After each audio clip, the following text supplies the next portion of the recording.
Hello বন্ধুরা, কেমন আছো সবাই? আশা করি ভালো আছো। আমি খুব ভালো আছি। তো এই দেখো, নিনি বুড়োকে নিয়ে চলে এসেছি আজ জুতোর দোকানে। আরে বাবা, চৈত্র সেলে, বুঝছো না? তো এসেছি, ওকে একটা জুতো কিনে দিলাম। তো সে আবার পরে হেঁটেও দেখে নিল কেমন হয়েছে। ওর মুডটা একটু ভালো নেই, গোটা গায়ে অ্যালার্জি হয়েছে, ডাক্তার দেখাবো।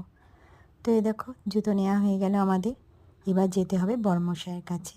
বর্মশাই এদিকে মোবাইলের দোকানে ঢুকেছে। আসলে মোবাইলের কিছু জিনিসপত্র কিনবে। ওর তো মোবাইলের ব্যবসা, সেই জন্য।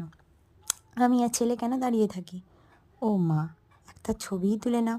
পুচুক করে একটা ছবি তুলে নিলাম, দিয়ে বর্মশাইয়ের কাজ মিটিয়ে চলে এলাম এই প্লাস্টিকের দোকানে।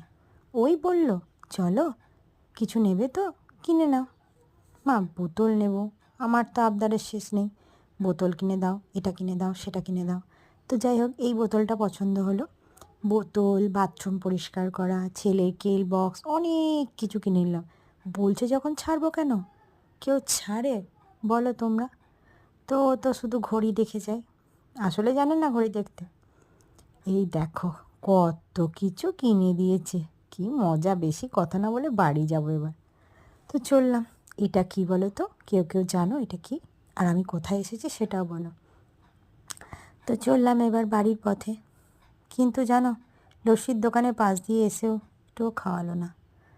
তো যাই হোক, বাড়ির পথে রওনা দিয়েছি। এইখানটা দিয়ে যেতে না আমার বেশ ভয় লাগে রাত্রিবেলা খুব অন্ধকার থাকে। তো যাওয়ার পথে একবার বললোও না, একটা আইসক্রিমও লোকে খাওয়ায়। ও মা গো, যেই না বলা, বলতে না বলতেই, হ্যাঁ আমি জানি আইসক্রিম আমি খাওয়াবো। চললো এখন আইসক্রিমের দোকানে। আমি বাইরেই ছিলাম, ছেলেকে নিয়ে গেল, আর আমাকেও একটা আইসক্রিম কিনে নিয়ে এসে দিল। দেখো, আমারটা বেশি দাম, জানো তো? সেটা আবার বলেও দিল যে তোমারটা বেশি দাম। ছেলে খাওয়াচ্ছে, ছেলেরটা আমাকে টেস্ট করাচ্ছে। আসল কারণ হলো আমারটা ওর একটু খাওয়ার।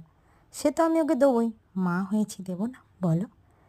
তো আমারটা একটুখানি দাঁড়া রে বাবা, একটু খেয়ে নিই, তোকেই দিয়ে দেবো। এই যে আমাদের নিনি সোনা এখন আইসক্রিম খেতে ব্যস্ত। তোমাদের দাদা ভাইয়েরও আইসক্রিম খাওয়া শেষের দিকে, তারা দিচ্ছে আমাকে, নাও গো নাও গো নাও গো। নিধে এদিকে টুকটুক করে খাচ্ছে। তো চলো তাড়াতাড়ি খেয়ে নিই, নাইলে আবার আবার ফেলে রেখে না চলে যায়। তো বাড়ির উদ্দেশ্যে রওনা দিয়ে দিলাম। ছেলে আমি এখন গাড়ির মধ্যে একটুখানি ছোট্ট করে ভিডিও করতে করতে সোজা বাড়ি চলে যাব। তো সবাই ভালো থেকো, সুস্থ থেকো। আবার দেখা হবে অন্য একটা ভিডিওতে। টাটা।